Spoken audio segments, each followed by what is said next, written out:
Hi, it's me again. So, in the previous video, I have talked about IQ, EQ, and SQ. I describe it shortly about the definition and which one is more important. So, today, as is promised in that previous video, that I'm going to read an article and answer some questions about the article. The article talks about IQ, EQ, and SQ. The title is Understanding IQ, EQ, and SQ. All right, so for a long time, we've measured intelligence with a single number, IQ, intellectual quotient. It's the part of your brain that handles logic, problem solving, and critical thinking. Think of it as your mind's processing power. It helps you ace a math test, learn new language, or fix a computer. But as we've learned more about what makes people successful, we've realized that IQ is only one piece of the puzzle. The rise of EQ. In the 1990s, the concept of EQ, emotional quotient, changed everything. EQ is your ability to understand, manage, and express your own emotions, and to recognize and influence the emotions of others. A person with a high EQ can handle conflict, empathize with others, and build strong relationships. This is why a person with an average IQ can often be more successful in life than a genius with poor social skills. Um, the ultimate intelligence, SQ. More recently, thinkers have introduced SQ, spiritual quotient, as the ultimate form of intelligence. SQ is your ability to find meaning, purpose, and values in life. It's not about religion, but about having a deep sense of self awareness and a strong moral compass. SQ helps you answer life's big questions: why am I here, and what is my purpose?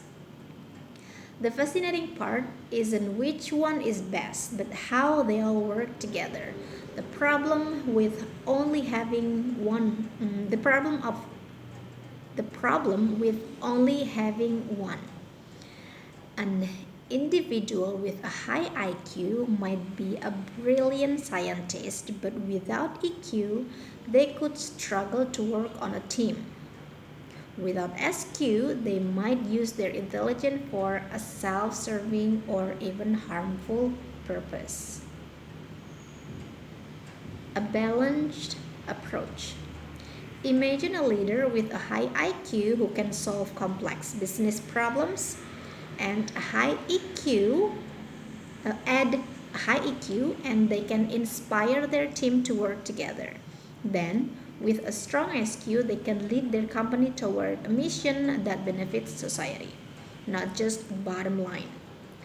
It's a team effort. You can improve your EQ by gaining deeper self awareness, an aspect of SQ. Similarly, a strong sense of purpose, SQ, can motivate you to develop new skills, IQ. These three intelligences don't work in isolation. They create a powerful, unified force that helps you thrive in every aspect of life. So that is IQ, EQ, and SQ. So in the previous video,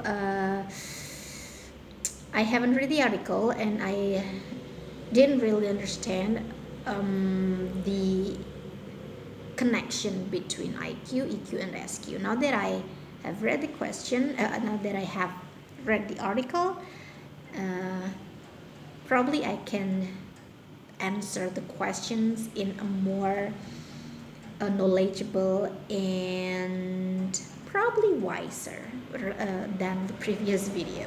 Okay, let's get to the questions. Number one, which of these three intelligences do you feel is most dominant in yourself and why? Mm, I'm not really good at EQ, emotional quotients, because I'm somebody with I'm a short tempered person. So I got bad EQ. IQ, I don't know if IQ is related to logic. Well, maybe I'm kind of person, especially woman, who decide something based on logic rather than emotion. Even though I'm a short-tempered person, but when I decide something, I try to think about something. I use reasoning to decide something. And SQ, probably recently I've been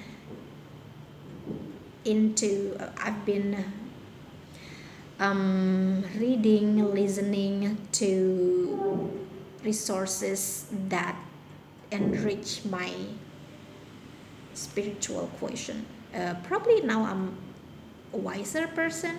I don't know. I'm getting older. The older the older someone, and the more experiences someone get in life, I think uh, it will increase their awareness.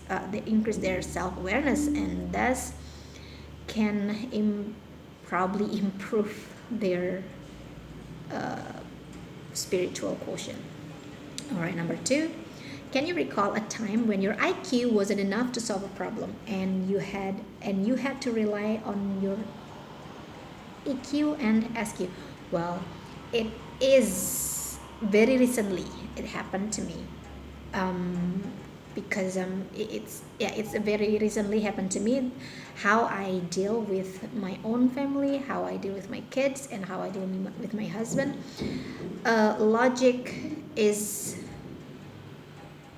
logic sometimes cannot solve a problem, especially when the problem related to someone very close to you. So you have to consider the emotion that will be created when when a decision is made, and then when you want to decide something and you think about or you consider the emotion that might be result in that certain decision, then that spiritual quotient will come, like, I don't know, probably naturally, because you become wiser. You think about, okay, I can't not use my logic and my reasoning to solve this problem because I'm thinking about the emotion, the connection between me and the other person.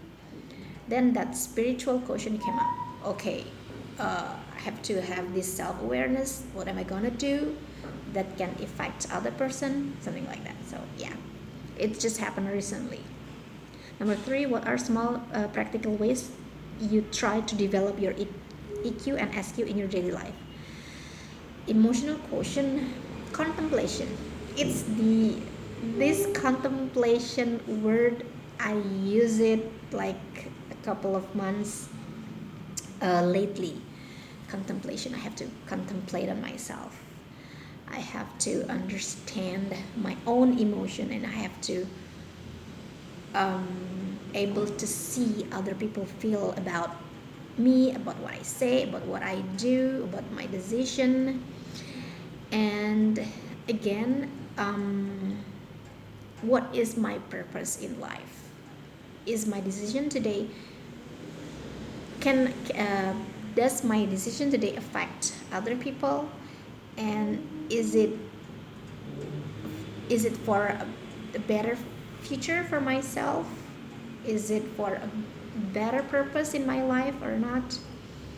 And what the practical ways, that's contemplation. And for spiritual quotient, of course, it's because I'm Muslim, then I'm trying to to practice my religion better. Number four, in today's modern workplace, why are EQ and SQ often considered more important for career success than IQ? because in modern workplace nowadays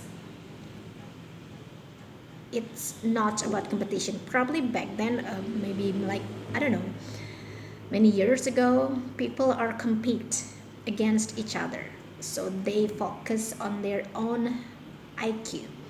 But now the the, the work system is like shifting between competition to collaboration. When we collaborate with someone else, of course, it's no more about IQ. It's more about emotional quotient, because we have to have empathy to other people.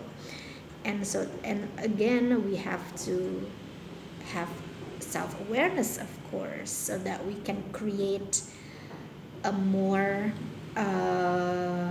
balanced situation in workplace, so that the collaboration can result in I don't know, whatever output that the collaboration wants. Okay, number 5. How can educational systems adapt to focus not just on IQ but also on developing students' EQ and SQ? Well, this is very challenging, especially because in Indonesia, IQ is the standard quality that a student is a good student, is a smart student. It's based on the IQ that the student have. But I think these days schools already put EQ and IQ to the schools already aware of the importance of EQ and SQ in their students. So that's probably why there are many activities outside the academic activities. I mean, activities that deals with, like probably just doing something on paper, but it's more like the students is gathered and to be involved in probably collaboration project, something like that. Number 6. Do you think current leaders of public figures show a balance of these three intelligences? Can you provide an example? Okay, probably yes, because lately I've been watching um late yeah lately I've been watching YouTube podcasts can that is truly give me not just information but knowledge. So current leader, I don't know if leaders, I don't know, but public figures, I've been watching many of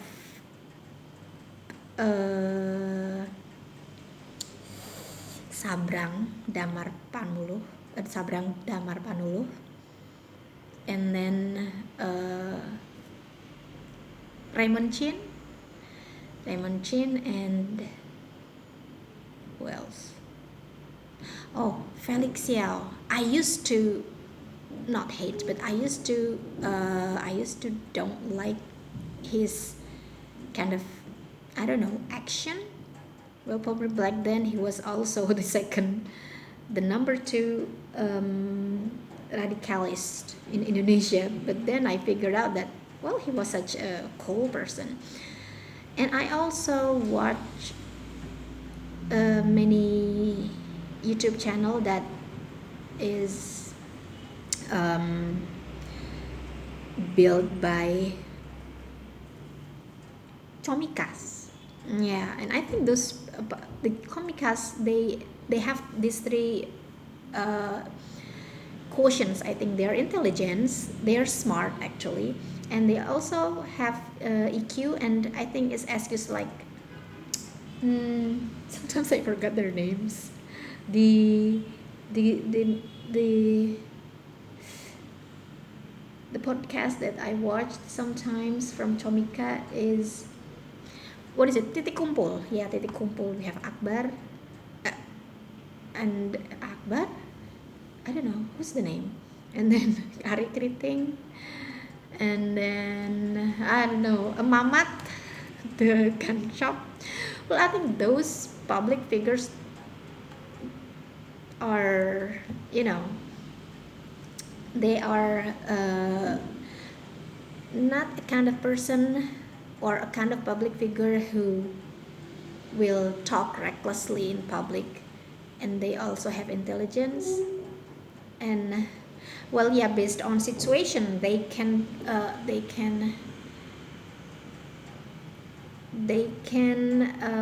not role playing, but they know how to behave in certain situation.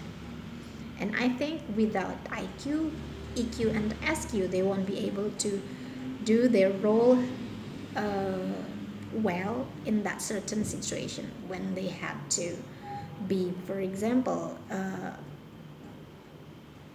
let's say the chomikas, if they want to do, if they make a comedy, then they will become a comedian. But when they talk about something essential, then again they will be someone with knowledge, and then able to deliver their knowledge to public in a good language.